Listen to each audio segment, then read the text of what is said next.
Hello, Assalamualaikum. Have a wonderful weekend, everybody. And I'm right now here at Tanjung Bidara, and as you can see, Munira and Zil are riding Luhaif and Yaksop. And just wanted to pop on here and just remind everyone that this is how small things, big things grow. Some 5 years ago, I cannot even imagine doing this because I've always been in the city, brought up in the city, and I knew how to create opportunities with the environment of the city, but not so much about things like in nature, creating your own food, what more, riding horses or owning horses or doing archery, and all of these things. Of course, we have been talking about love and respect for more than 10 years, and that is back to relating to the self-leadership, back to relating to how you're going to grow your income in the big city. But as we develop our business, and as the world is now evolving, as you can see, there are things that need to be applied. And when we did our research, it's all based back to Sunnah. And sometimes when we talk about things like, what our Prophet ﷺ has recommended us to do, it's like, maybe it is not suitable for us here living in the city, that sort of thing. But what is happening right now is that it's so relevant, and for us to be reminded of things that need to be done in this time. And this is something that I'm adding on to the work that I do, and the reminder that I'm giving to my clients and the people that I coach, is to step up in our social impact, to step up in our giving, in stepping up in our self-leadership and building resilience. And what more that is really important is really going back to Sunnah with the food that we eat. It is not just about eating whatever is available, and that's it. We are in a rush. We have our instant noodles or something, that whatever is in front of us we'll eat, and you can still survive. But the most important thing to get things done. But what we have to consciously do right now is to really work on our health, physical health as in being strong, and working on the insides, what we eat physically is to be strong, is also what we take internally. And that's why, like Zil and I, we have started eating a lot of Sunnah foods as part of our regular meals, ajwa, olive oil, the things that I'm just looking at them writing, olive oil, honey early in the morning. These are things that are like it's part of us right now. And I saw that a lot of things have transformed in the way I feel, and I feel I'm stronger, and that's why I encourage everyone to get back to Sunnah. And in the coaching that I do with my clients also, I talk about foods, and a lot of them are Sunnah foods that are actually affecting your emotions, that can actually make you not only healthier and stronger, but also happier. It works on your mental health even. So that's why it's so important for us to really practice all of this. And the other thing is on horse riding, on doing archery, on really building inner resilience, your mental health, your spiritual health. And it can always start at any time. And I believe from small things, big things can grow.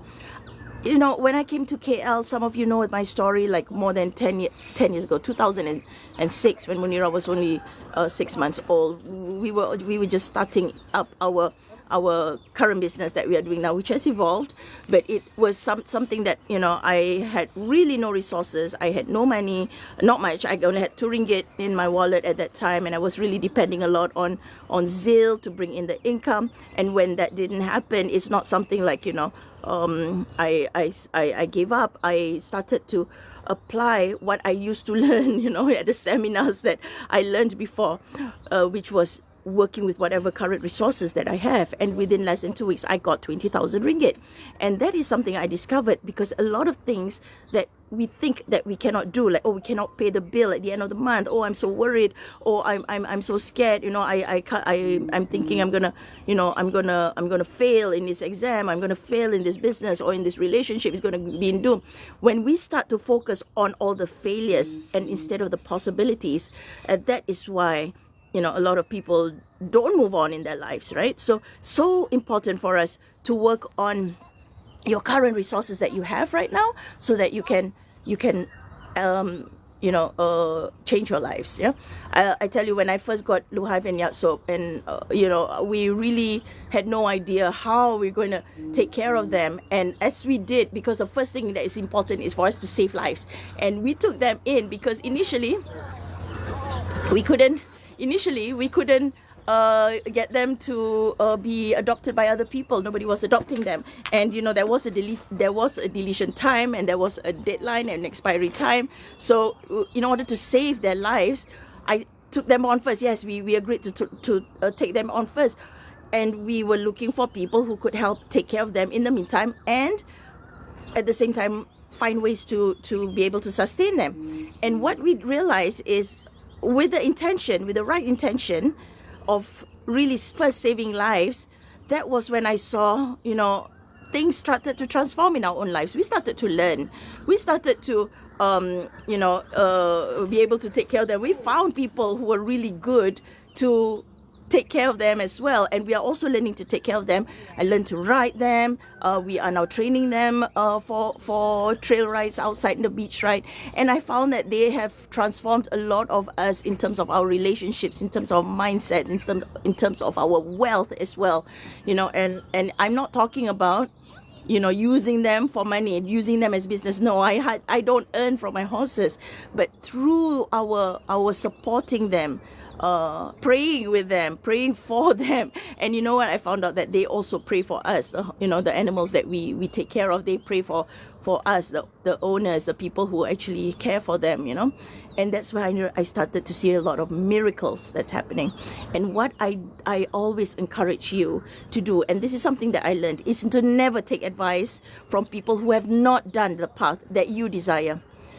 If there's nobody taking the path that you desire, there is something that you've envisioned, and there is something that you aim to achieve, that you dream of, take advice from people who have done the same. Otherwise, go back to our Almighty, strengthen your faith and strengthen your spirit. That is how you can find miracle answers as well. My work that I do with my clients with regards to this is to really work on the energy of you going back to what it is that you desire. My work with my clients, and this is how I always work on myself, and I also have a coach as well that I hire to work on my mindset as well, on really transforming my energy towards things that I have always in the past been, it's my worry, like, oh, how can I make ends meet, or how I don't think I can afford this, or I wish I could do what other people are doing, those people are doing. All these things are not helping me transform my life. And also when we start to see the systems that are not working right now in the world, that is not working to support you, to excel, or to try to keep you, poor, or try to keep you lower than others, that sort of thing, or try to limit you from achieving your dreams. Work around how you can even use the system to support yourself, and also to elevate your mindset and your income, instead of thinking of all the limitations. If you look at me, of course, knowing where I come from as well, I'm always a minority. You can call me, also sometimes people can call me, she came from a marginalized community, like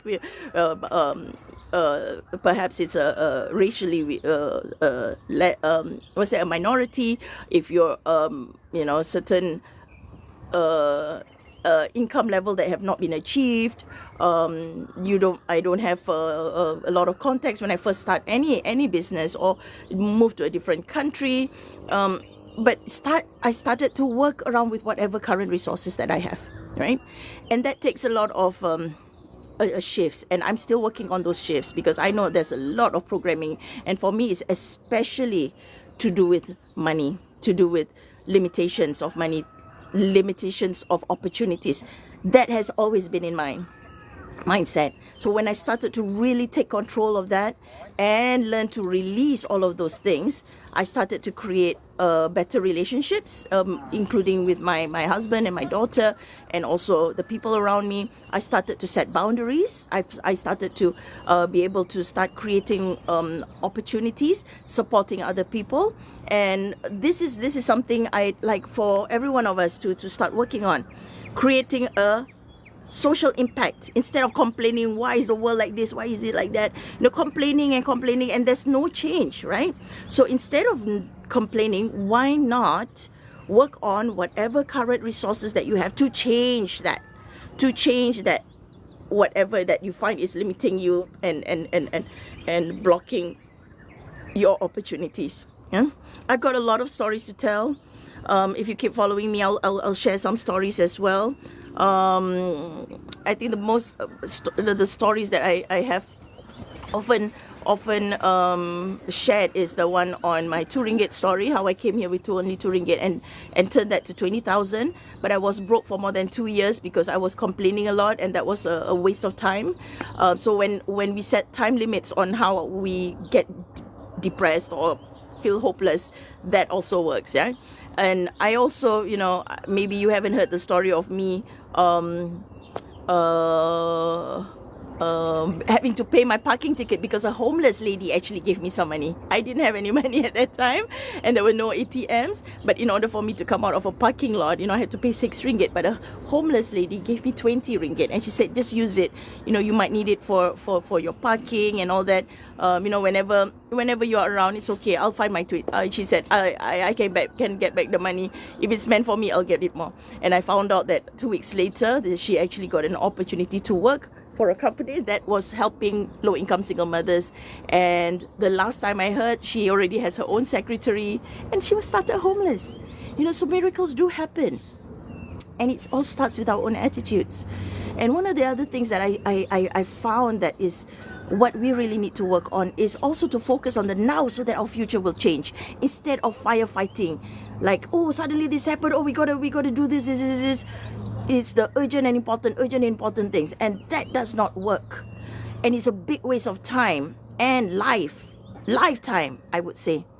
What is really important is for us to work on the now, the important things that are not urgent, that we see like, oh, tak apalah, we still got more time to do this. It's important, but we don't need it now.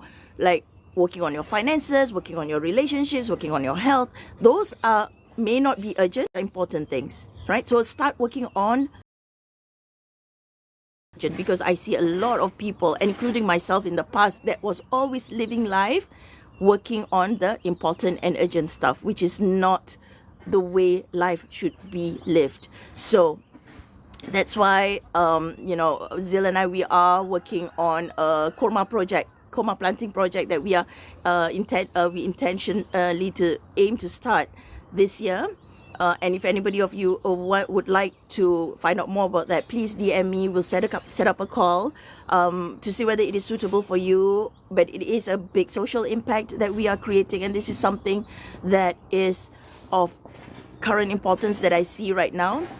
And this is how you can change your lives. This is how you can elevate your lives. This is how we can really take control of our lives and take control of the income that we aim to achieve, right? So with that, have a wonderful day. I'm going to keep enjoying looking at Zil and Munira riding, although some parts while I'm talking to them, I was a bit stressed out because they were going way too fast in the arena. But yeah, there they are. Yeah. And